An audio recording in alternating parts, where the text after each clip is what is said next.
YouTube में भी डाल दूंगा बाद में। ओके, तो अभी देखो, अभी होता क्या है, आज की क्लास में हम CR21 पढ़ेंगे।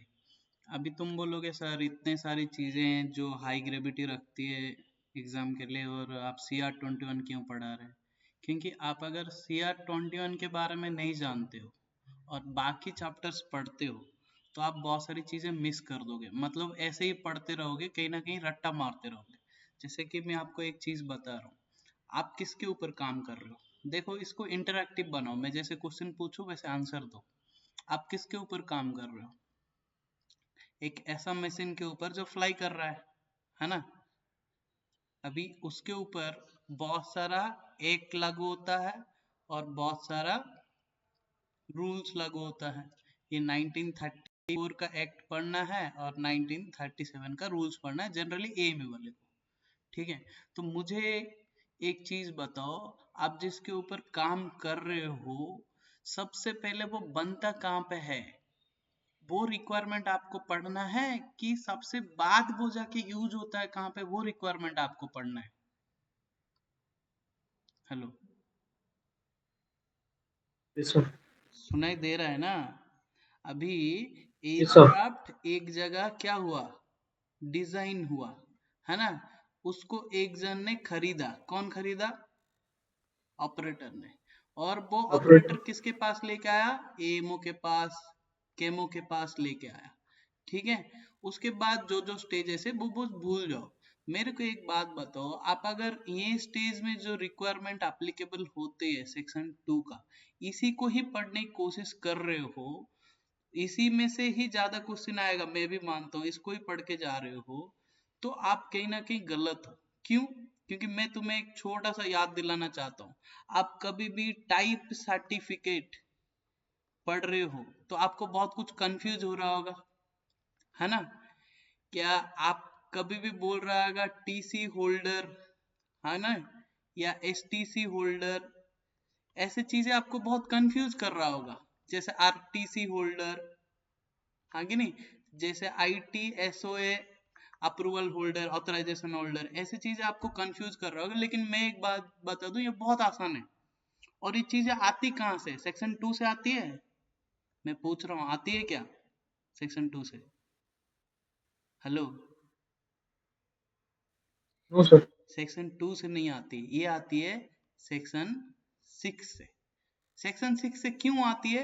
क्योंकि ये सारी चीजें जुड़ी हुई है एयरक्राफ्ट की, एरोप्लेन की, हेलीकॉप्टर की, जो भी एयरक्राफ्ट की जब बॉर्न होता है, बनाई जाती है, डिजाइन होती है, वहां से जुड़ी हुई है। क्योंकि तुम कोई भी सीआर उठा के पढ़ लो, तुम पढ़ लो 145 पढ़ लो, उसमें भी वर्ड्स यूज किया जाता है, ये टर्म्स। तुम CRM पढ़ लो, 66 पढ़ लो, है ना, या तुम कोई सीरीज भी पढ़ लो, उसमें भी देखो तुम्हें एक क्वेश्चन पूछा जाता है बार बार, when you will bring a new aircraft to the India for the first time, which is very important। बहुत लोग ये आसान से सिंपल क्वेश्चन को वो बोल देता है टीसी एक्सेप्ट होना चाहिए। जल्दी से बताना, मैं ऑप्शन दे रहा हूँ। टीसी एक्सेप्ट होना चाहिए डीजीसीए के द्वारा, दूसरा एएमई होना चाहिए, तीसरा एएमओ होना चाहिए, चौथा पायलट होना चाहिए। तुम कौन सा मारोगे पहले बताओ? वैसे तो सारे के सारे रिक्वायर्ड है, तुम कौन सा मारोगे? अरे बोलो कौन सा? एम होना चाहिए। कैसे एम होना चाहिए? यही तो गलती है। पहला ऑप्शन फिर से लिख देता हूँ, चाहिए तो यहाँ लिख देता हूँ। Question, yes sir. कोई तो आया, यही दिक्कत है हमारी यहाँ पे, है ना? कोई लेट लेट आओगे। हाँ, देखो मैं क्वेश्चन यहाँ लिख देता हूँ। तुम्हारे पास एयरक्राफ्ट यूरोप में बना है, ईएसए के पास, मैं एग्जांपल के साथ बता रहा हूँ, डीजीसी के पास आया, ठीक है, थोड़ा फास्ट जाएंगे। तो फर्स्ट टाइम आया, क्या है? फर्स्ट टाइम आया, समझते हो लो, थोड़ा फास्ट समझो। तो डीजीसी के पास आया, ऑप्शन दे देता है, क्या इंपॉर्टेंट है? चार ऑप्शन देता हूँ। टीसी या आरटीसी एक्सेप्ट होना चाहिए, है ना? दूसरा क्या होना चाहिए? एएमओ होना चाहिए। तीसरा एएमई उसका सर्टिफाइड होना चाहिए, पायलट होना चाहिए। कौन सा मारोगे पहले बताओ? T C A T C T C approval. देखो, मैं मानता हूं सब होना चाहिए, लेकिन एक्चुअली में जो एयरक्राफ्ट बनाया गया है ना, वो बनाया गया है 1937 की जो रूल्स है, रूल्स जो है ना, रूल नंबर 49 से लेके 62 के अंदर रूल्स लिखोगे तो वो जनरली टीसीआरटीसी का ही रूल्स है ना। वो रूल्स पढ़े नहीं होंगे तो इसलिए दिक्कत होगा। और यहाँ पे क्या है कि कभी भी कोई एयरक्राफ्ट बनाया गया है, डिजाइन किया गया है, उसी डिजाइन कहाँ बनाया गया है बोलो। मैं बोला ना, इंपोर्ट किया जा रहा है इंडिया में पहली बार, तो जरूर किसी और कंट्री ने और रेगुलेटरी अथॉरिटी के अंदर बनाया है। उसको अगर इंडिया में ला रहे हो तो उसकी जो डिजाइन का प्रूफ है, जो ऑथेंटिकेशन है, वो कौन है? टाइप सर्टिफिकेट है ना, डिजाइन का अप्रूवल सर्टिफिकेट, हाँ कि नहीं? तो वो टाइप सर्टिफिकेट को ही डीजीसीए पहले एक्सेप्ट नहीं करेगा। तो ये चीजें तुम रख के क्या करोगे? ये पता चला ये सारी चीजें अरेंज कर दिया लेकिन ये चीज क्या है, एक्सेप्ट नहीं हो रहा है, क्या चलेगा क्या? अरे बोलो जल्दी। नहीं चलेगा। नहीं चलेगा ना, समझ गए? किसी को कुछ डाउट है? तो नो सर। एक जन अगर CR21 नहीं पढ़ा होगा तो यही दिक्कत होने वाली है। लेकिन CR21 तुम्हारा क्या बोल रहा हूँ, लेवल 1 सब्जेक्ट है, याद रखना। आउट ऑफ 40 दो क्वेश्चन आया तो बड़ी बात है, बट दो क्वेश्चन भी तो कुछ परसेंटेज ऑफ वैल्यू रखती है ना। ओके, तो इसको समझ लो। दूसरी बात क्या है, एक पॉइंट तो ये है 2 मार्क्स का आती है, दो मार्क्स मिनिमम तो मैं देखा हूँ। अभी दूसरा पॉइंट क्या है इसको पढ़ने का, क्योंकि जो इंसान CR21 को अच्छी तरीके से समझता है, बाकी CR को बहुत अच्छी तरीके से समझने में बहुत हेल्प करेगा। कैसे, मैं बताता हूँ। शॉर्टली जाऊंगा, पूरा CR21 जरूरत पड़ा तो ओपन करूंगा। अभी तुम्हें एक एयरक्राफ्ट बनानी है, सोचो कोई भी चीज बिना रूल का डीजीसीए बनाने देगा? इंडिया के थ्रू जाएंगे। या डीजीसीए नहीं है, कोई और कंट्री से बिलोंग करते हो, तो उसका रेगुलेटरी अथॉरिटी तुम्हें वो चीज बनाने देगा? नहीं देगा ना, नो उसके सर। कंट्रोल में ही बनाओगे ना। तो यहाँ पे इंडिया के लिए क्या बोला है, क्या बोला है कि 1937 का एक रूल अप्लीकेबल होता है। वो रूल कौन सा है? रूल नंबर 49 से शुरू होता है, बहुत सारी रूल है। अभी के लिए रूल नंबर 49 से लेकर रूल नंबर 49F तक रूल्स पढ़ना, वो डिजाइन का ही रूल्स है, टाइप सर्टिफिकेट का ही रूल है। तो अभी मैं तुम्हें टास्क दे रहा हूँ, कौन सा रूल एप्लीकेबल है वो तुम देख लेना, ठीक है?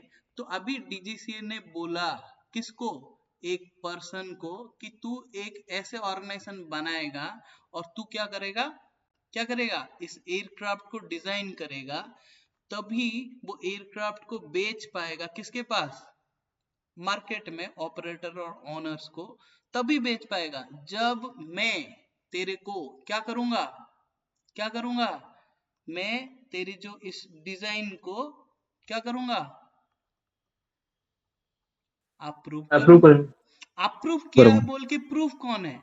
अप्रूव किया है बोल के, जब इसको अप्रूव किया है, यहाँ और एक क्वेश्चन पूछना चाहता हूँ, तू कौन है? डिजाइन ऑर्गेनाइजेशन है, ठीक है? तो तेरे को पहले डिजाइन ऑर्गेनाइजेशन का अप्रूवल लेना पड़ेगा। देख रहे हो कितना ये कैसे फ्लो बन रही है। पहले तुझे डिजाइन ऑर्गेनाइजेशन का अप्रूवल करना पड़ेगा। अप्रूवल करने के बाद तू क्या करेगा, डिजाइन करेगा।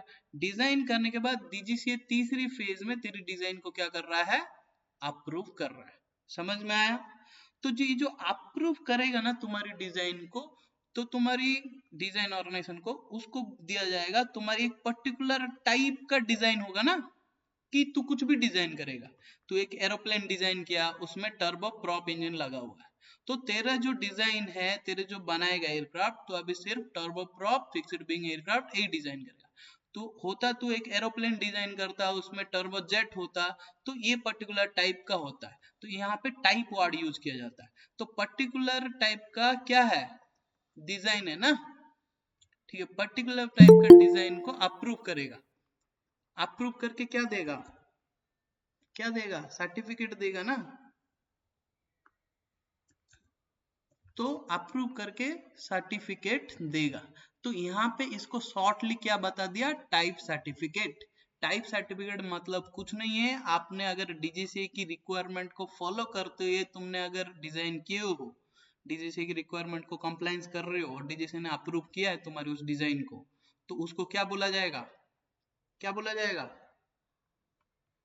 Type accept. सर्टिफिकेट। याद रखना, किसी के लिए भी डीजीसीए एक सर्टेन रूल का इस्तेमाल करती है टाइप सर्टिफिकेट देने के लिए, और जब वो सही तरीके से डिजाइन हुआ, और इसके लिए लगता है फीस। अभी देखो फीस किसके लिए, rule number 62 Indian aircraft rules 1937 के हिसाब से दिया जाएगा। देखो इसको पढ़ लेना, पूछा जाता है, तुमने प्रीवियस ईयर में बहुत पढ़ा होगा टाइप सर्टिफिकेट का फीस क्या है। अभी तुम्हें डाउट नहीं आएगा टाइप सर्टिफिकेट का फीस क्या है और क्यों लेते हैं। भाई डीजीसी को फीस नहीं देगा तो तुम्हारे डिजाइन अप्रूव नहीं करेगा, अप्रूव नहीं करेगा मतलब टाइप सर्टिफिकेट नहीं मिलेगा। समझ में आया। अभी दूसरी चीज क्या होता है, टाइप सर्टिफिकेट डिजाइन करने के लिए लार्ज एयरक्राफ्ट को 5 साल देता है डीजीसीए, स्मॉल एयरक्राफ्ट को डिजाइन के लिए कितना साल देता है, 3 साल। याद रख लेना, पूछा जा सकता है। अभी होता क्या है, इतने साल तो डिजाइन करने के बाद भी जरूरी नहीं है कि 100% सही हो। 100% सही है तो तेरे को क्या मिलेगा, टाइप सर्टिफिकेट मिलेगा। ठीक है, 100% कंप्लाई कर रहा है तो। कभी कभी होता क्या, डीजीसी सेटिस्फाइड नहीं होता, लेकिन तुमने जिस डिजाइन प्रोडक्ट को डिजाइन किया है, जो भी चीज डिजाइन किया जिसके लिए तुम टाइप सर्टिफिकेट मांगेगा, ऑब्वियसली मांगेगा। क्यों, तुमने डिजाइन किया तो नहीं मांगेगा क्या, नहीं तो उसको क्या नहीं कर पाएगा, प्रोडक्शन ही नहीं कर पाएगा। समझ रहे हो ना। तो यहाँ पे वो बोल रहा है 100% अगर तुमने कंप्लायंस नहीं कर पा रहे हो, डीजीसी को सेटिस्फाई नहीं कर रहे हो, तो डीजीसी देखेगा ये प्रोडक्ट सेफ है कि नहीं है, क्या है। अगर वो चाहता है तो डीजीसी तुम्हारे को क्या देगा, क्या देगा, रेस्ट्रिक्टेड, ठीक है, टाइप सर्टिफिकेट देगा। समझ में आया?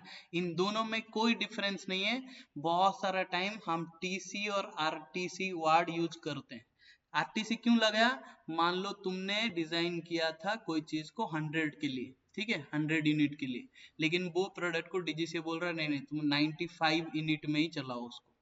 ठीक है, इसमें अनसेफ कुछ नहीं है, थोड़ा बहुत रेस्ट्रिक्शंस लगा रहा है ड्यू टू वो खुद सेटिस्फाइड नहीं है।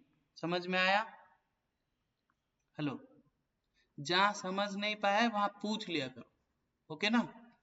तो इस तरीके से किसी के पास टीसी और आरटीसी है मतलब वो असली डिजाइन का अप्रूव्ड सर्टिफिकेट। समझ में आया अभी तक design. Hello, yes sir. Design कौन करता है, जो भी डिजाइन ऑर्गेनाइजेशन है, डिजाइन ऑर्गेनाइजेशन का अप्रूवल लिया है तो उसको डिजाइन ऑर्गेनाइजेशन बोलते हैं, डीओए। और डीओ जे जे बी दो टाइप का ऑर्गेनाइजेशन है, ये सब कुछ डिजाइन करेगा, प्रोडक्ट पार्ट एप्लायंसेस सब कुछ, एरोप्लेन इंजन सब कुछ। जे बी जो है ना सिर्फ पार्ट्स को ही डिजाइन करेगा और उसमें ही डिजाइन चेंजेस करेगा। समझ में आया। तो अभी के लिए जे ए को याद रखो। समझ में आया, CR21 है जे ए सब पार्ट, जे बी सब पार्ट। तुम्हें अगर बड़ा डिजाइन ऑर्गेनाइजेशन बनना है तो जे है, छोटा डिजाइन ऑर्गेनाइजेशन बनना है तो जे बी। जे ए को ज्यादा याद करो। अभी तूने सर्टिफिकेट लिया है ना टीसी, टीसी लेने के लिए भी एक सब पार्ट रखा गया, सब पार्ट बी। समझ में आया, टीसी आरटीसी लेने के लिए, ये अभी याद रखना। इतना कंप्लीट है, तुमने अभी डिजाइन कर डाला। अभी बात करते हैं डिजाइन करने के बाद क्या होता है। डिजाइन करने के बाद क्या होता है, कहीं ना कहीं प्रोडक्शन होता है। जनरली तुम इस चीज को क्या बोलते हो, मैन्युफैक्चरिंग। ओके, समझ में आया। तो तुम्हें अभी प्रोडक्शन भी करना है तो प्रोडक्शन ऑर्गेनाइजेशन का क्या लेना पड़ेगा, अप्रूवल। प्रोडक्शन ऑर्गेनाइजेशन का अप्रूवल लेने के लिए सब पार्ट जी में जाओगे या तो सब पार्ट एफ में जाओगे। तो एवरीवन क्या करता है, सब पार्ट जी के अंडर ही अप्लाई करता है, प्रोडक्शन ऑर्गेनाइजेशन बन जाता है, जिसको प्रोडक्शन ऑर्गेनाइजेशन का अप्रूवल मिल जाता है। समझ में आया। बट तुम्हें बहुत सारी टाइम अप्रूवल नहीं देती है डीजीसी, बोलते नहीं नहीं मैं तेरे को रिस्क नहीं लूंगा, मैं सेटिस्फाइड नहीं हूँ, बहुत सारी कंप्लाइंस मुझे भरोसा नहीं हो रहा है।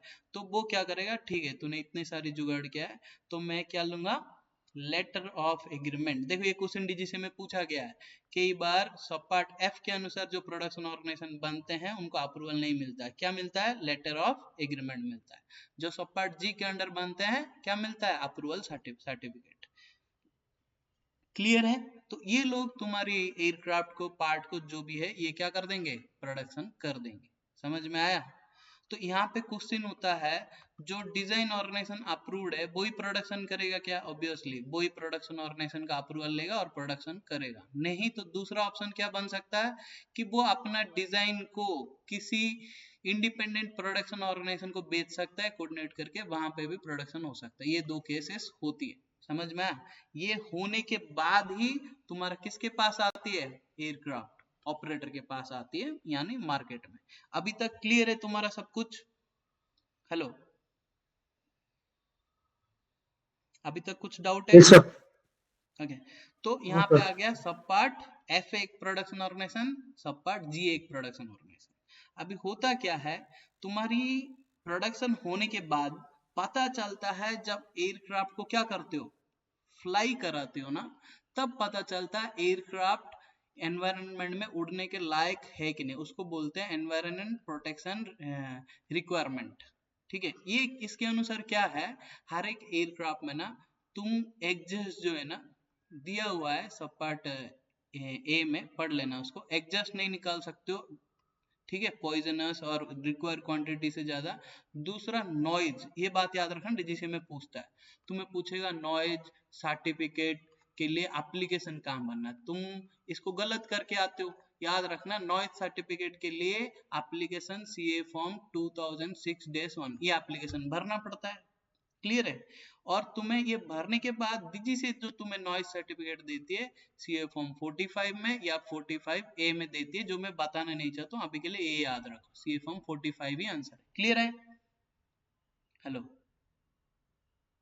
Hello, yes sir. हाँ, तो इसके लिए डिजाइन ऑर्गेनाइजेशन की हेल्प लेते हुए ऑपरेटर अप्लाई करता है। याद रखना, जब भी ऑपरेटर एयरक्राफ्ट लाएगा ना, तो तुम्हारी डीजीसी क्या बोलेगा, भाई लेके तो आ गया। अभी डीजीसी बोलेगा ऑपरेटर को, क्या बोलेगा, सबसे पहले डीजीसी क्या चेक करेगा जब ये एयरक्राफ्ट को ऑपरेटर लेके आएगा तुम्हारे इंडिया में? जल्दी से बोलो, क्वेश्चन है, समझो बात को, रट्टा मत मारो। सीआर उतना भी बुरी चीज नहीं है, बट तुम वो पैटर्न नहीं पकड़ पा रहे हो, इसलिए तुम्हारे को दरिद्र जैसे सब्जेक्ट लगता है, और कुछ नहीं है। जल्दी से बोलो, कोई ऑपरेटर है, एक जहाज लेके आया इंडिया में, मैं इसका आंसर सबसे पहले क्वेश्चन पूछ के दिया हूँ, चलो जल्दी से बताओ। उसका डीजीसी, टाइप सर्टिफिकेट। हाँ डीजीसी देखेगा भाई इसका जो क्या डिजाइन, अब डिजाइन नहीं लिखूंगा, टीसीआरटीसी मेरे को एक्सेप्टेबल है क्या, वो टीसीआरटीसी मेरे से लिया गया है या वो टीसीआरटीसी किसी और कंट्री से लाया है, तो मेरे को एक्सेप्टेबल है कि नहीं। होता क्या है कि हमारे पास एक इंटरनेशनल इकाउ बैठा है ना, सब कुछ मध्यस्थी करने के लिए, तो पहले से ही अगर वो डीजीसी के अंदर टीसीआरटीसी लिया है तो डीजीसी अपना रजिस्टर में देख लेगा। लेकिन इकाउ के अंडर आने वाले मेंबर्स में जैसे ऐसा आता है ना, अब तुमको एयरबस खरीदता है तो डीजीसी ने क्या कर रहा है, रिकॉग्नाइज कर रखा है। अभी रूल नंबर 49 से लेकर रूल नंबर 49F तक पढ़ लेना, मैं तो बोल रहा हूँ रूल नंबर 62 तक पढ़ लेना, अच्छे से पढ़ लेना, एक आधा घंटा लगेगा, रट्टा मार के मत पढ़ना, समझने लायक पढ़ना। ये रूल्स थोड़ा लंबे लंबे रूल्स है, लेकिन पढ़ लेना, पढ़ लोगे तो जो मैं बता रहा हूँ वो समझ में आ जाएगा। ठीक है, तो CR21 को आधे घंटे में तुम निपटाओगे, मैं दिखाऊंगा कैसे। तो यहाँ पे वो क्या बोल रहा है, डीजीसी ने पहले से ही रिकॉग्नाइज करके रखा हुआ रहता है, तो यहाँ पे जो तुम एयरक्राफ्ट लाए हो उसको क्या है, एक्सेप्टेबल है कि नहीं, वो चीज पहले देखता है। अब दूसरा चीज क्या करेगा ऑपरेटर, बताओ। चलो, TCRTC एक्सेप्टेड है, ठीक है, दूसरा चीज क्या करेगा, जल्दी जल्दी बोलो, क्या करेगा, रूल नंबर 30 के हिसाब से COFR लेगा, हाँ कि नहीं। हेलो, अबे आंसर दिया करो जल्दी यस से। सर। Yes sir. हाँ, यस सर। बोला करो, जितना बोलोगे वो मेरे लिए अच्छा होगा। तो यहाँ पे रूल नंबर 30 के हिसाब से सर्टिफिकेट ऑफ रजिस्ट्रेशन तो देगा, लेकिन इसके बाद तुम कौन सा सर्टिफिकेट लोगे, सर्टिफिकेट ऑफ एयरवर्दीनेस। मुझे बताओ, सर्टिफिकेट ऑफ एयरवर्दीनेस किस रूल के हिसाब से मिलती है, रूल नंबर 50 के हिसाब से मिलती है, लेकिन रूल नंबर 50A जो है ना, COFA देने से रोकेगा, क्या लगेगा, कंडीशंस। क्या कंडीशन लगेगा, एयरवर्दीनेस रिव्यू किया है क्या तो एयरवर्दीनेस रिव्यू सर्टिफिकेट मिलेगा, तभी जाके तुम्हारी COFA मिलेगा। और एयरवर्दीनेस रिव्यू सर्टिफिकेट भी तुम्हें तब तक नहीं मिलेगा जब तक तुम्हारे पास क्या नहीं मिलेगा, जल्दी से बोलो, नॉइज सर्टिफिकेट। तुम एनवायरनमेंट में उड़ने के लायक हो या नहीं हो, देख रहे हो ना एविएशन में कितना चीजें हैं, वो सारी चीजें ऑपरेटर को करना पड़ता है। हम सिर्फ जहाज के पास जाके खड़े होके मजे लेने से कुछ नहीं होता है, इसके पीछे बैकग्राउंड में डीजीसी से बहुत कुछ सर्टिफिकेट लाना पड़ता है। तो COFR, नॉइज सर्टिफिकेट, एयरवर्नेस रिव्यू होगा, एयरवर्नेस रिव्यू सर्टिफिकेट, उसके बाद सर्टिफिकेट ऑफ एयरवर्नेस। इसके अलावा भी बहुत कुछ है, but DGC exam point of view तुम्हें ये चीजें अपने दिमाग में रखना है। एक क्वेश्चन ही भरा पड़ा है क्वेश्चन बैंक में, हाँ कि नहीं? तो ये कुछ भी पूछा उससे रिलेटेड एक रूल होता है ना? अभी उससे रिलेटेड एक सीए फॉर्म होता है, मैं याद दिलाता हूँ, जल्दी से याद दिलाता हूँ। देखो, अभी तुम डिजाइन ऑर्गेनाइजेशन बनाना, जे ए के हिसाब से बना, तो एप्लीकेशन तो भरा होगा ना भाई, हाँ कि नहीं? तो वो एप्लीकेशन कौन सा भरा, जे बी के ऑर्गेनाइजेशन के लिए अप्रूवल के लिए एप्लीकेशन कौन सा भरा, प्रोडक्शन ऑर्गेनाइजेशन अप्रूवल लेना है ना, सब पार्ट एफ के हिसाब से, जे के हिसाब से। अभी याद करो जाके, अभी याद करो, CR21 है तो कौन सा सीए फॉर्म है, ठीक है? समझ में आ रहा है? अभी नॉइज सर्टिफिकेट के लिए भी बोला, एप्लीकेशन एक होता है और अप्रूवल पे भी मिलता है, समझ में आया ना? तो एप्लीकेशन भी भरते हो, तो एप्लीकेशन भरने के बाद तुम्हें एक सर्टिफिकेट भी मिलता है। वो सारी चीजें किस में होता है?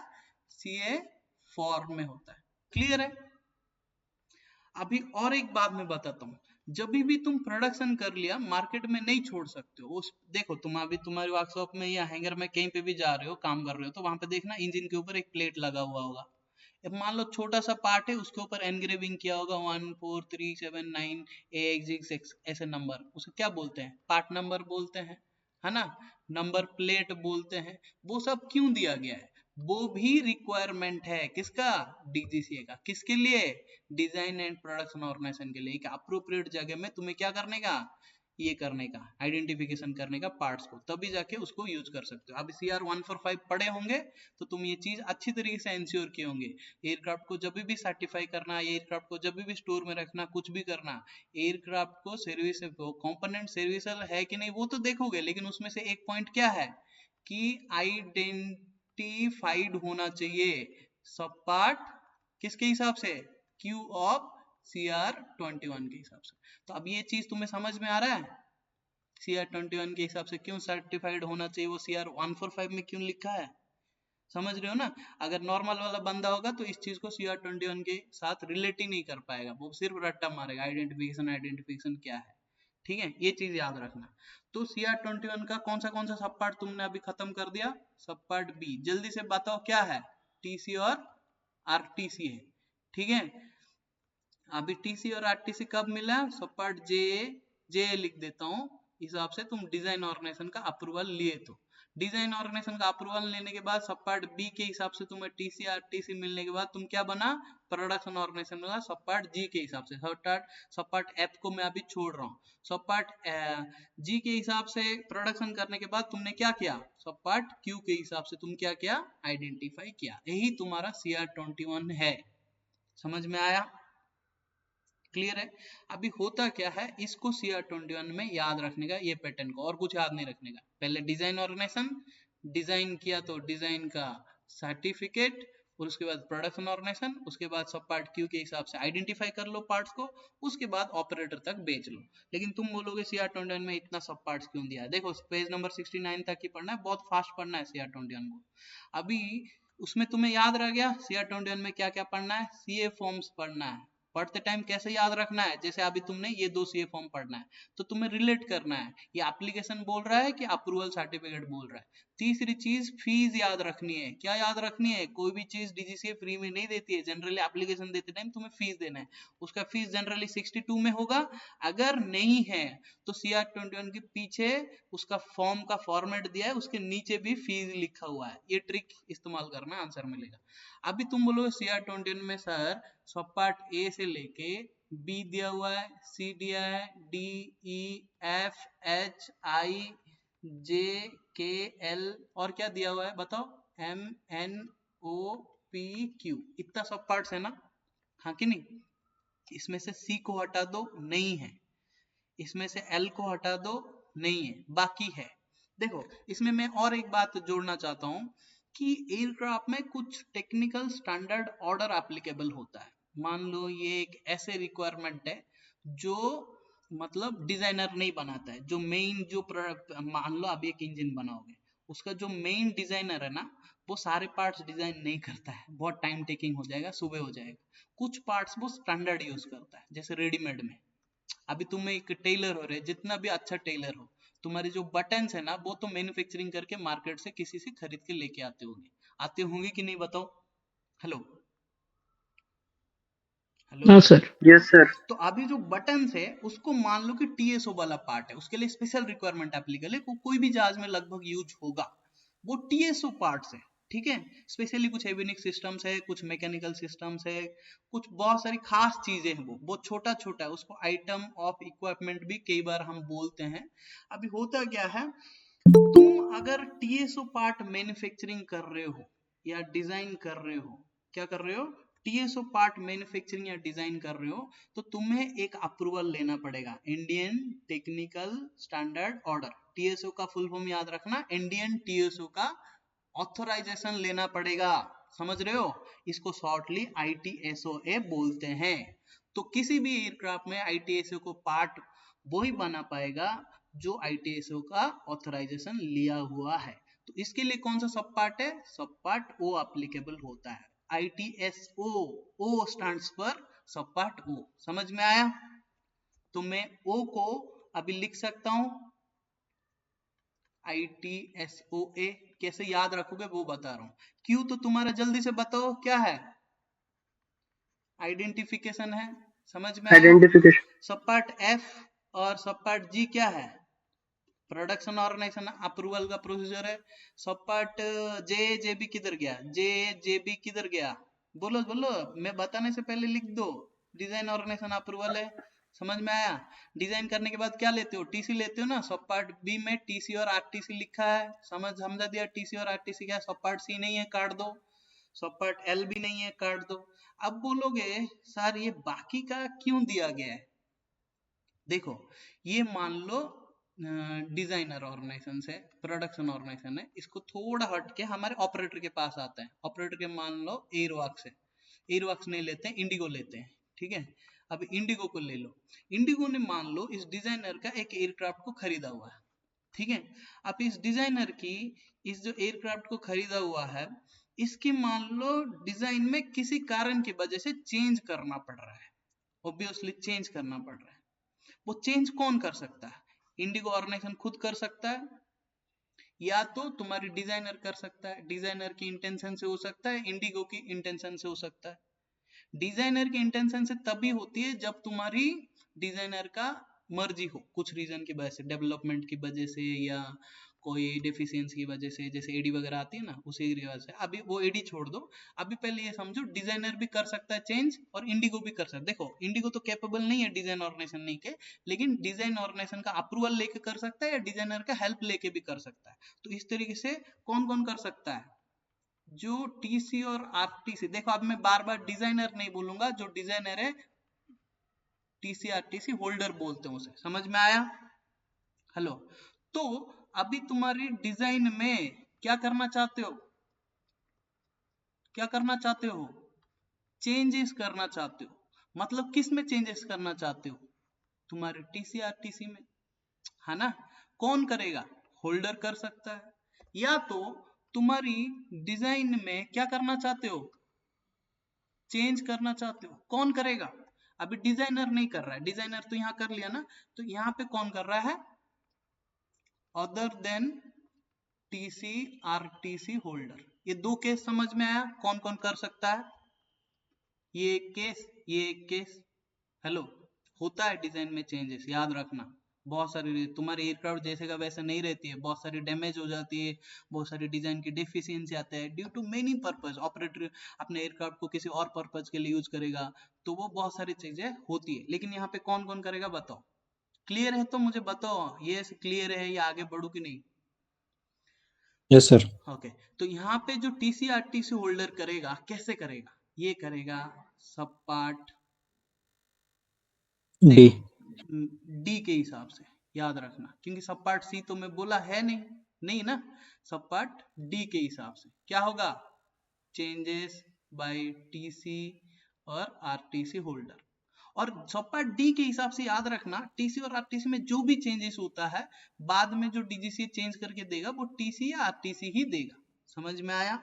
या कोई भी रेगुलेटरी अथॉरिटी के अंदर वो चीजें चेंज होता है तो टीसी आरटीसी रहेगा। लेकिन सब पार्ट कौन सा बच गया, other than TC RTC holder, अगर वो डिजाइन चेंजेस कर रहा है, समझ में आया। तो उस केस में वो टीसी आरटीसी नहीं रहेगा, वो जो टीसी और आरटीसी था वो किस में कन्वर्ट हो जाएगा, किस में कन्वर्ट हो जाएगा, सप्लीमेंटल टाइप सर्टिफिकेट में कन्वर्ट हो जाएगा। सप्लीमेंटल, सप्लीमेंटेड, सप्लीमेंटल जो भी है याद रख, समझ में आया? हेलो, तो यहाँ पे एसटीसी लिख सकता हूँ, क्लियर है? यहाँ पे फिर से और एक चीज मैं बता दूं, तुम अगर टीसी आरटीसी चेंज कर रहे हो, डिजाइन चेंज कर रहे हो, उसके लिए भी तुम क्या भर रहे हो, एप्लीकेशन भर रहे हो, उसके लिए भी तुम क्या दे रहे हो, फीस दे रहे हो, वो याद रख लेना, पूछता है। या तो तुम्हें सब पार्ट पूछेगा, क्या एसटीसी का क्या है, सब पार्ट ई है, फीस पूछ सकता है, या तो एप्लीकेशन पूछ सकता है। इतना चीजें तुम्हें याद रखना है सब पार्ट में जाके, और कुछ भी लिखा है उस सब पार्ट में स्टार्टिंग में line by line by line ऐसे नहीं पढ़ना है, गधे बन जाओगे, टाइम वेस्ट हो जाएगा। टाइम इज वैल्यू, हाँ कि नहीं, टाइम इज बहुत प्रीसियस है, और ये 3 दिन तो बहुत प्रीसियस है, समझ में आया? तो सब पार्ट क्या बताती है, सब पार्ट में हम क्या एप्लीकेशन देंगे, क्या कर रहे हैं, कौन सा एप्लीकेशन भर रहे हैं, कौन सा फीस भरना है, दैट्स ऑल, खत्म। ओके ना? बाकी क्यों उसे एसटीसी बोलते हैं, क्योंकि आरटीसी क्यों बोलते हैं, वो सब मैं समझा दिया हूं। ओके, हेलो, आगे बढ़े। तो इस तरीके से देखा जाए सब पार्ट ई तक हमने चला है, सब पार्ट एफ और जी तो समझा दिया। सब पार्ट एच क्या है, देखो, कभी भी एयरक्राफ्ट प्रोडक्शन होती है ना, उसको उड़ाता है या तो ऑपरेटर उड़ाएगा, उससे पहले क्या डिजाइनर या प्रोडक्शन ऑर्गेनाइजेशन नहीं उड़ाएंगे, उड़ाएंगे, तो वो भी क्या लेते हैं, सीओएफए लेते हैं, एक्सपोर्ट सीओएफए भी लेते हैं, और क्या लेते हैं, स्पेशल फ्लाइट परमिट लेते हैं। लेकिन स्पेशल फ्लाइट परमिट किसके हिसाब से लिया जाता है, सब पार्ट पी के हिसाब से। हेलो, समझा? तो सब पार्ट एच और सब पार्ट पी भाई भाई है। इसको पहले परमिट टू फ्लाई बोला जाता था, अगर पुरानी सीआर के हिसाब से तुम्हें परमिट टू फ्लाई का क्वेश्चन आता है, मतलब सब पार्ट पी और सब पार्ट एच के हिसाब से ही, सब पार्ट पी के हिसाब से जो लिखा है वो ही मार। क्लियर है? तुम्हें इस मेरे से भी बेहतर तरीके से जानते हो सीओएफए के लिए एप्लीकेशन कौन सा है, किस में मिलती है, ये सारी चीजें वहां जाके पढ़ना है, फीस किस रूल के हिसाब से दिया जाता है, ये सारी चीजें तुम्हें पढ़ना पड़ेगा जाके, ठीक है?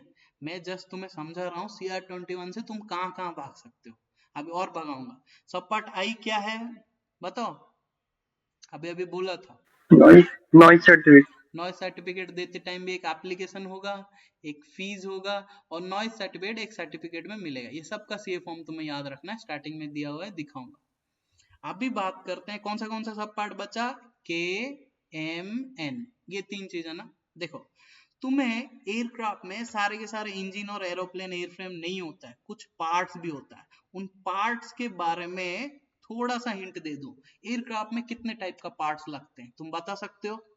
अब बताया इसी सेशन में ही बताया हूँ, इस क्लास में, तुम बताओ कितने टाइप का पार्ट्स लगते हैं। वैसे तो 4-5 टाइप का पार्ट्स है, लेकिन मैंने तुम्हें 2 पार्ट्स ऑलरेडी बता चुका हूँ, मैं लिखने से पहले कोई बता पाएगा?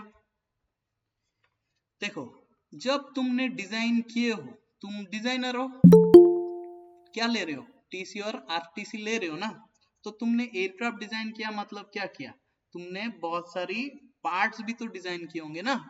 तो कुछ पार्ट्स है जिसको टीसी आरटीसी होल्डर के पार्ट्स माना जाता है, मतलब एयरक्राफ्ट का मेन प्राइमरी पार्ट्स है। लेकिन कुछ पार्ट्स है एयरक्राफ्ट में रेडीमेड में ला सकता है, जल्दी से बताओ, आईटीएसओ पार्ट्स, समझ में आया? हेलो,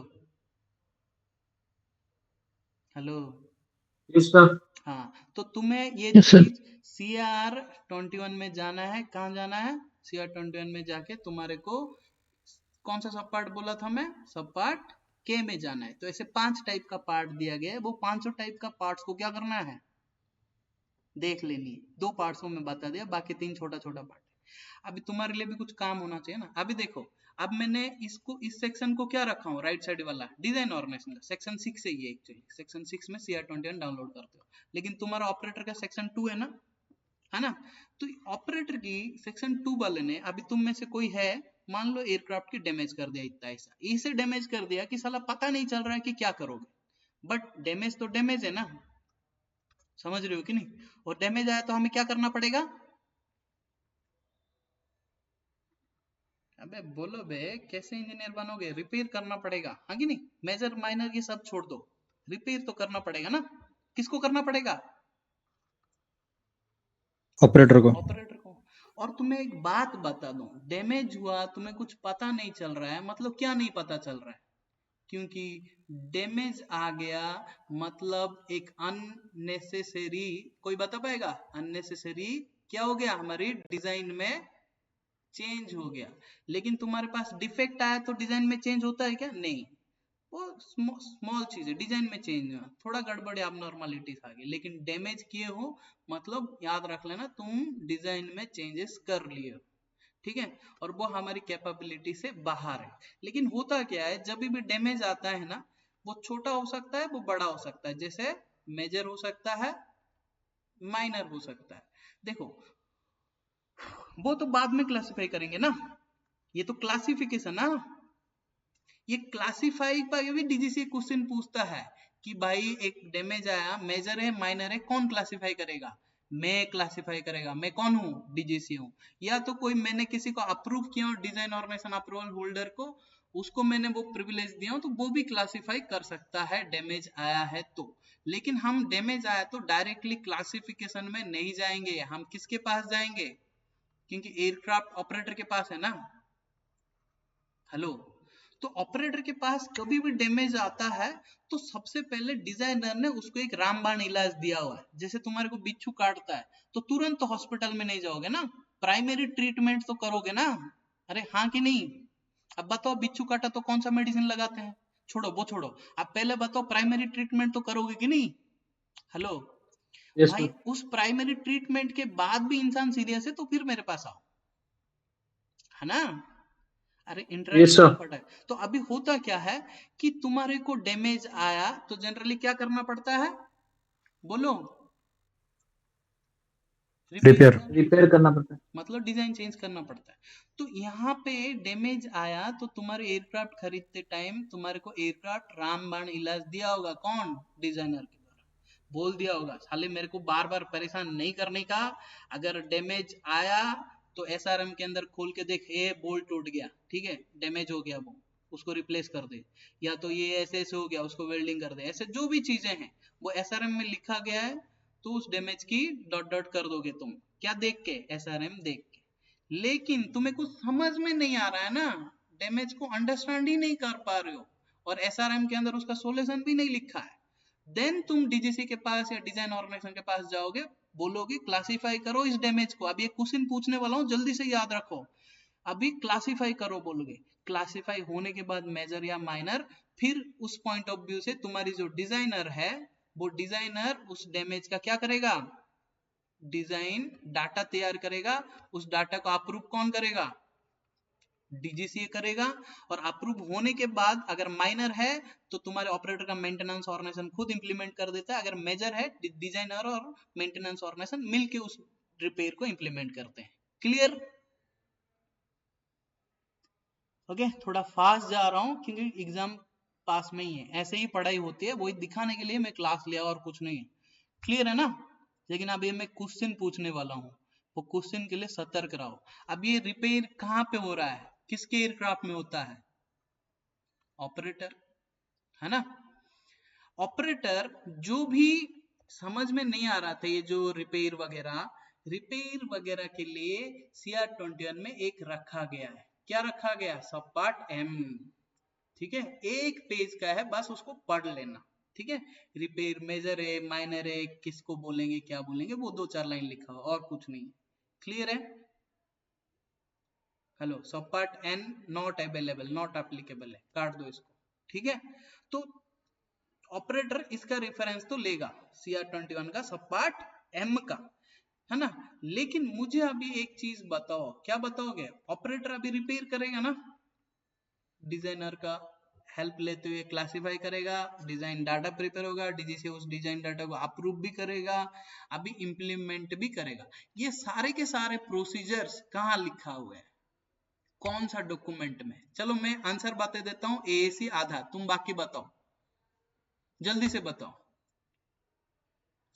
तुम वन ऑफ 2017 2017। तुम साला आंसर ही नहीं दे पा रहे हो। ये डॉक्यूमेंट को अभी डाउनलोड करके पढ़ लेना, क्वेश्चन पूछेगा। सेम चीज ऑपरेटर अपने एयरक्राफ्ट में कुछ मॉडिफिकेशंस भी चाहता है, उसको करना चाहता है, तो उसका भी प्रोसीजर सब कुछ इसमें लिखा हुआ है। उसमें एक सीए फॉर्म पूछेगा, सीए नहीं ऐसे पूछेगा। तुम ये जो ये भी जो इम्प्लीमेंट करोगे, डीजीसी के पास एप्लीकेशन तो भरोगे भाई हमारे डिजाइन का अप्रूवल दे, हाँ कि नहीं। रिपेयर डिजाइन हो या मॉडिफिकेशन डिजाइन हो, दोनों को डिजाइन चेंज ही माना जाता है। जो एप्लीकेशन भरोगे डीजीसी के पास, वो एप्लीकेशन का नाम क्या है जल्दी से बताओ।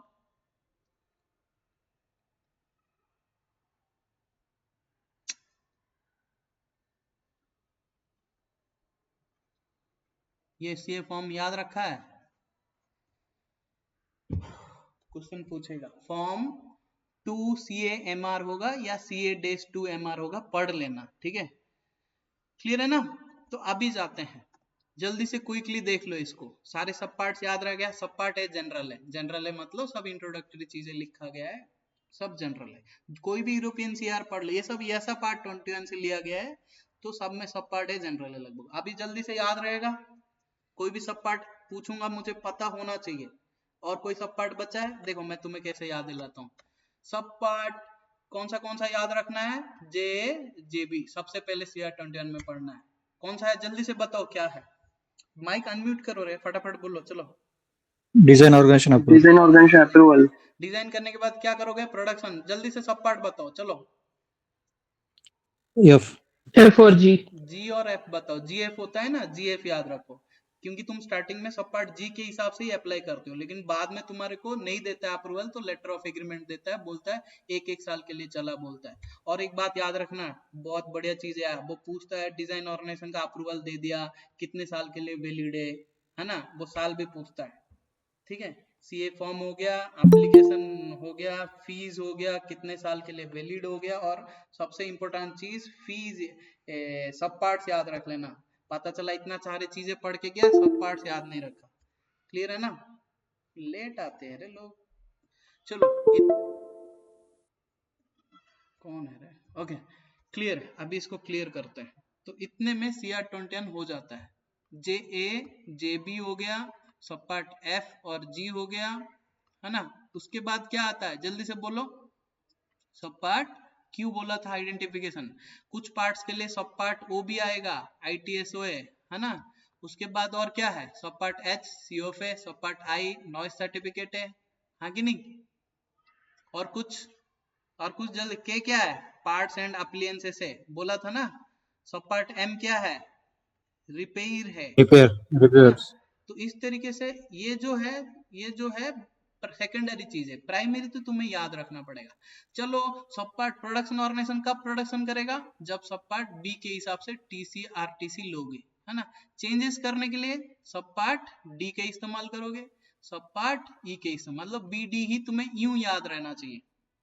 समझ में आया? क्लियर है। सर ऐसे पढ़ना है। एक्चुअली जब CR बना था तो मेरा स्लाइड्स भी खत्म हो गए। JA-JB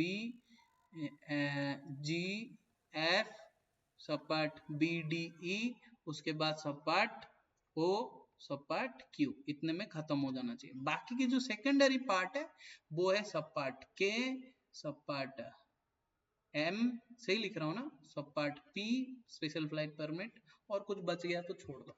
समझ में आया। तो अभी थोड़ा सा मैं CR-21 को देखूं ओपन करके। मैं हमेशा लेटेस्ट वाला पढ़ रहा हूँ, तुम्हारे पास पुराना वाला है तो कोई दिक्कत नहीं है, उसको पढ़ लेना। समझ में आया। हेलो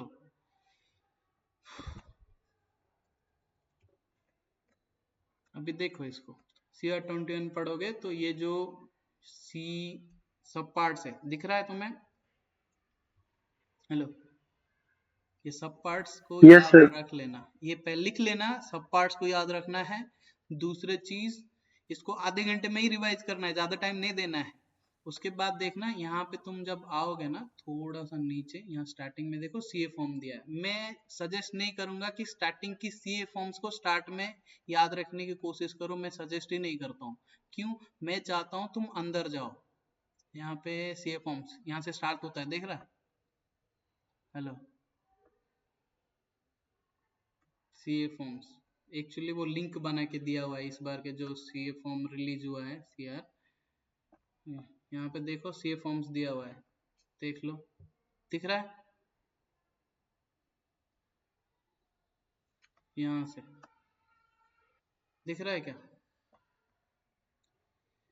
तो इस सीए फॉर्म्स को कैसे याद रखोगे, मैं बढ़िया सा ट्रिक बताता हूँ। देखो इसमें पहले सब पार्ट ए में तो कुछ नहीं है, उसको बस ऐसे ही रीड करना, अभी पढ़ने के लिए भी टाइम नहीं है, लेकिन कुछ लोग पूछ रहे हैं उसके लिए मैं बता रहा हूँ। देखो सब पार्ट किधर है, इधर सब पार्ट डी आ गया, कह रहे सब पार्ट बी चाहिए ना,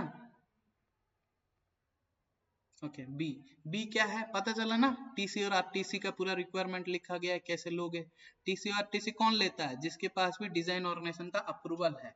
डिजाइन ऑर्गेनाइजेशन का अप्रूवल किसके पास है, जल्दी से बोलो, किसके पास है?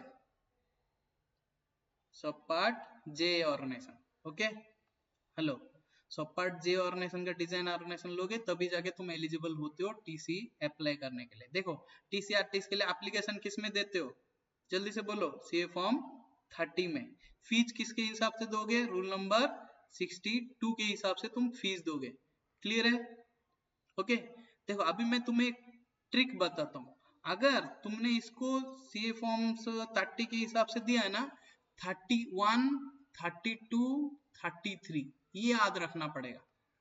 कैसे याद रखना पड़ेगा, जो तुम टीसी में चेंज करोगे ना, अब मैं सिर्फ सीए फॉर्म की जा रहा हूँ, ठीक है। अभी सब पार्ट डी में आते हैं, सब पार्ट डी में आते हैं। देखो सब पार्ट डी में कौन अप्लाई करता था टीसी आरटीसी में चेंज के लिए, अरे बोलो, सब पार्ट डी में टीसी होल्डर अप्लाई करता था, ठीक है। सब पार्ट डी में देखोगे टीसी होल्डर अप्लाई करता था, तो एक्चुअली दो टाइप का डिजाइन चेंज होता है। सब पार्ट ई जो है ना सिर्फ मेजर चेंज के लिए, कौन मेजर चेंज करता है सब पार्ट ई में, other than the TC holder.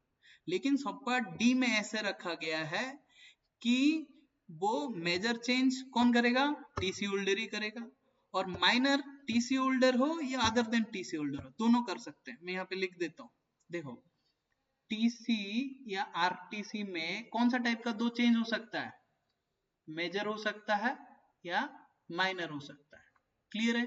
तो अभी कौन सा सब पार्ट के हिसाब से हो सकता है बताओ, अगर मेजर हो सकता है तो सब पार्ट डी के हिसाब से हो सकता है, सब पार्ट ई के हिसाब से हो सकता है। अगर सब पार्ट ई के हिसाब से हो रहा है तो वो क्या बोला जाएगा, एसटीसी बोला जाएगा। सब पार्ट डी के हिसाब से हो रहा है तो टीसी और आरटीसी ही रहेगा, क्लियर है? और ये कौन अप्लाई कर रहा होगा, टीसी आरटीसी होल्डर, ये कौन अप्लाई कर रहा होगा, other than TC RTC holder, समझ में आया? और जो माइनर चेंज होता है वो सिर्फ सब पार्ट डी के अंडर होता है, वो टीसी आरटीसी होल्डर हो या other than TC RTC holder हो, कोई भी सब पार्ट डी के अंदर माइनर का अप्लाई कर सकता है, समझ में आया? अभी आते हैं एप्लीकेशन क्या भरोगे, एप्लीकेशन क्या भरोगे, सब पार्ट डी की बात कर रहा है ना, सब पार्ट डी में बोल रहा है सीए फॉर्म 31 क्या है, माइनर चेंज के लिए कोई भी इसको इस्तेमाल कर सकता है। लेकिन सीए फॉर्म 32 कौन यूज कर रहा होगा, जल्दी से बताओ मेरे को, सीए फॉर्म 32 कौन यूज कर रहा होगा, अरे बोलो, हेलो, अदर देन TCRTC। कैसे अदर देन टीसी और होगा, पागल है क्या?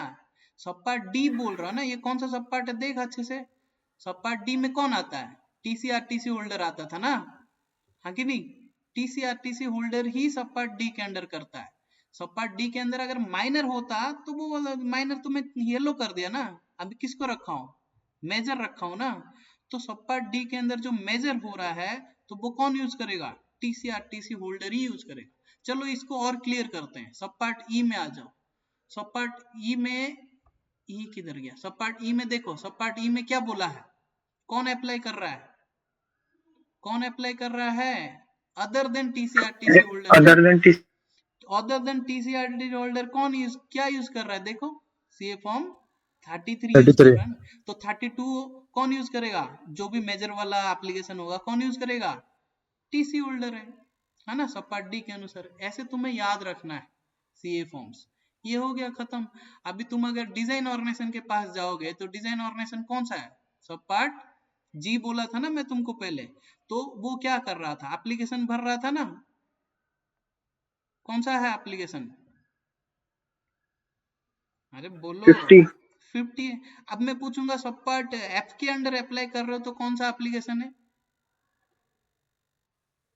बोलो। अरे तुम्हें जब मैं बता दिया हूं, तुम्हें जब भी प्रोडक्शन के लिए अप्लाई करना है तो सब पार्ट जी के अनुसार ही सब लोग अप्लाई करते हैं ना। हाँ कि नहीं? तुम्हें अप्रूवल सर्टिफिकेट मिल गया प्रोडक्शन का, हो गया। लेकिन जिसको नहीं मिला डीजीसी उसको खींच के लाता है। कहाँ पे? सब पार्ट एफ में। इसका मतलब दोनों सीए फॉर्म 50 का ही इस्तेमाल करते हैं। स्टार्टिंग में यहाँ लिख दिया ना, ठीक है। तो यहाँ पे तुम्हें कोई एप्लीकेशन है ही नहीं सब पार्ट एफ के अंदर, क्योंकि सब पार्ट जी के अंडर ही यूज करके अप्लाई करते रहते हैं। तुम्हें नहीं मिला तो लेटर ऑफ एग्रीमेंट इशू मिलता है, और ये कितना दिन के लिए वैलिड रहता है देख लेना। ये 1 ईयर के लिए शायद, ये रहा नॉट एक्सीडिंग 1 ईयर। और एक बात बता दूं, सीआर में not exceeding from the last entry, ये सारी चीजें बहुत मायने रखता है, नहीं तो फेल हो जाओगे। समझ में आया? हेलो। बाकी सीआर को जाके पढ़ना, तुम्हें समझ में आएगा। यही तुम्हारा सीआर 21 है। और याद रखना, इसमें जो पेज नंबर 69 है ना, वहां तक ही पढ़ना है। मैं बता देता हूँ, 62, 3, 4, 5, 6, 7, 8, 9, आई थिंक 69 ही है। ओके 69 ऑब्वियसली ये रहा। पेज नंबर 69 में खत्म हो जाता है, देखा ना पेज नंबर 69। ओके, इसमें साइन कर दिया उसने, Vikram Devdutt D G C officer. Okay, यहाँ तक ही पढ़ना, क्योंकि ये रिक्वायरमेंट है। उसके आगे जो एएमसी दिया गया है हमारे लिए नहीं है, क्योंकि एएमसी बहुत लेवल 2 का इन डेप्थ पढ़ाएगा और वो डीसीए पॉइंट ऑफ व्यू से आएगा भी नहीं। देखो अभी एक लास्ट चीज जाते हैं, मैं तुम्हें पूछ रहा हूँ, ये आंसर बताओ। टीसीआरटीसी एप्लीकेशन गिवन टू, कितना आसान क्वेश्चन है, किसको दिया जाता है? अरे आंसर बता साले, DGC. सो जाते हो क्या? DGC. हाँ ठीक है, ये 19 वाला क्वेश्चन बताओ। टाइप सर्टिफिकेट एक्सेप्टेंस बाय,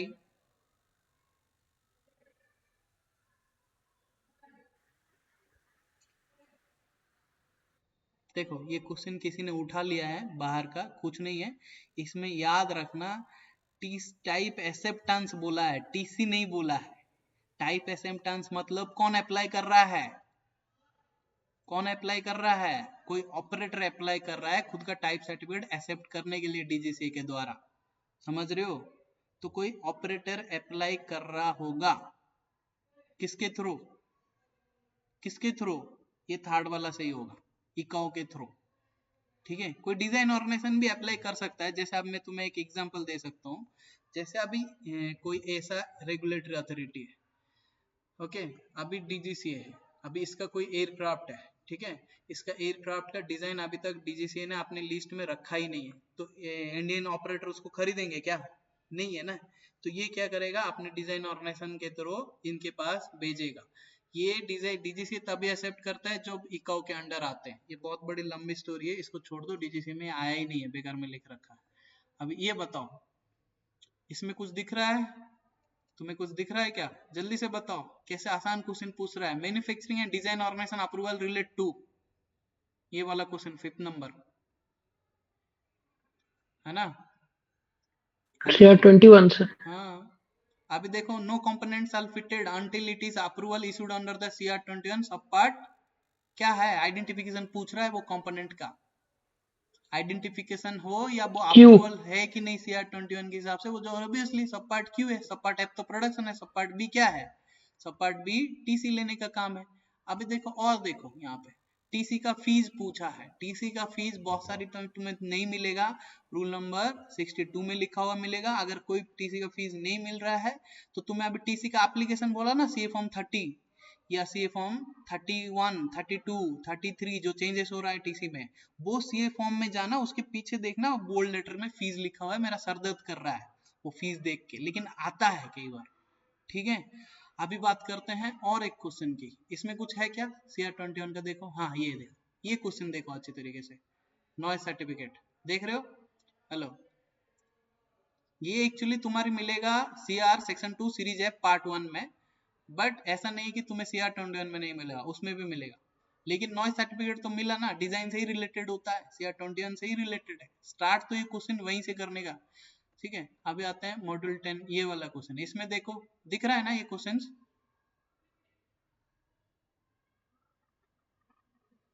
इसमें कुछ पूछा है क्या? हाँ छोड़ो, इसमें कुछ पूछा नहीं है। मैं CR21 का ही स्पेशली देख रहा हूँ। ठीक है, छोड़ दो, इतना ही था मैं तुम्हारे लिए। तो एक दो क्वेश्चन तुम्हें घुमा फिरा के, स्टार्टिंग में क्या पूछता था, नॉर्मल नॉर्मल क्वेश्चन पूछता था ऐसे वाला, जो डिजाइन किसके हिसाब से होता है CR21 के हिसाब से। बाद में वो फीस लाया, बाद में सब पार्ट्स लाया, अब वो अंदर भी घुस रहा है CR21। दूसरी चीज, CR21 पढ़ने से फायदा क्या है, तुम ऑलरेडी जान चुके हो, क्योंकि तुम CR145 पढ़ो, 66 पढ़ो, तुम्हें समझ में आएगा 21 की लैंग्वेज यूज होता है हर CR में। क्लियर है? अभी कुछ डाउट है तुम्हें तो पूछो, नहीं तो खत्म करेंगे, 1.5 घंटा होने वाला है।